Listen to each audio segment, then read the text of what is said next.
उत्तर प्रदेश के एक छोटे से गांव में गोपाल नाम का एक गरीब बालक अपनी वृद्ध माँ के साथ रहता था। गोपाल के पिता का देहांत बचपन में ही हो गया था। घर में गरीबी थी, लेकिन माँ ने उसे हमेशा ईश्वर पर विश्वास रखना सिखाया।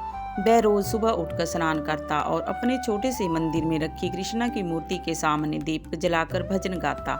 गोपाल का मन पढ़ाई में तो लगता ही था, पर उससे भी अधिक उसे भगवान की भक्ति में आनंद मिलता था। गांव के लोग उसे कभी कभी ताना देते, सिर्फ पूजा करने से कुछ नहीं होता, मेहनत भी करनी पड़ती है। लेकिन गोपाल मुस्कुरा देता और कहता, मेहनत भी करूँगा और भक्ति भी, क्योंकि मेरे कान्हा जी मेरे साथ हैं। एक दिन गांव में भयंकर सूखा पड़ गया। खेत सूख गए, पशु बीमार पड़ने लगे और लोगों के घरों में अन्न की कमी होने लगी। गोपाल की माँ बहुत चिंतित थी। घर में बस 2 दिन का ही खाना बचा था। उस रात गोपाल ने मंदिर में जाकर आंसू भरी आंखों से प्रार्थना की, हे कान्हा, आप तो सबके पालनहार हो। यदि मैं सच्चे मन से आपकी भक्ति करता हूँ तो मेरी माँ को कष्ट से बचा लो। वह देर रात तक भजन गाता रहा। श्याम तेरी बंसी पुकारे राधा नाम। थक कर वहीं मंदिर में सो गया। सपने में उसे एक तेजस्वी बालक दिखाई दिया जो पीताम्बर पहने था और हाथ में बांसुरी थी।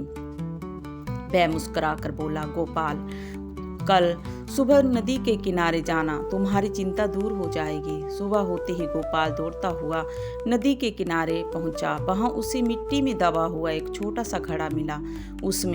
उसे खोला तो उसमें सोने के सिक्के चमक रहे थे। गोपाल समझ गया कि यह सब उसके प्रिय कृष्णा की कृपा है। लेकिन गोपाल ने लालच नहीं किया। वह घड़ा लेकर सीधे गांव के प्रधान के पास गया और बोला, यह धन गांव के काम आएगा। इससे कुआं खुदवाइए ताकि सबको पानी मिले। प्रधान और गांव वाले उसकी ईमानदारी देखकर चकित रह गए। उसी धन से गांव में बड़ा कुआं खुदवाया गया। कुछ ही दिनों में बादल भी बरस पड़े और खेत फिर से हरे भरे हो गए। गांव के लोग अब गोपाल का सम्मान करने लगे। वे समझ गए कि सच्ची भक्ति केवल अपने लिए नहीं बल्कि सबके कल्याण के लिए होती है। गोपाल ने कभी धन को अपना नहीं माना। उसने पढ़ाई जारी रखी और बड़ा होकर शिक्षक बना। वह बच्चों की पढ़ाई के साथ साथ उन्हें धर्म, सत्य और करुणा का महत्व भी समझाता। वह अक्सर कहता, भगवान चमत्कार तभी करते हैं जब हमारा मन निर्मल हो और हमारा उद्देश्य सबका भला हो। समय बीतता गया। गोपाल की माँ गर्व से कहती, मेरे बेटे ने साबित कर दिया कि सच्ची श्रद्धा और निस्वार्थ भावना से भगवान अवश्य प्रसन्न होते हैं। गांव में हर साल जन्माष्टमी पर बड़ा उत्सव मनाया जाने लगा। बच्चे कृष्णा की झांकी सजाते, भजन गाते और गोपाल से उसकी कहानी सुनते।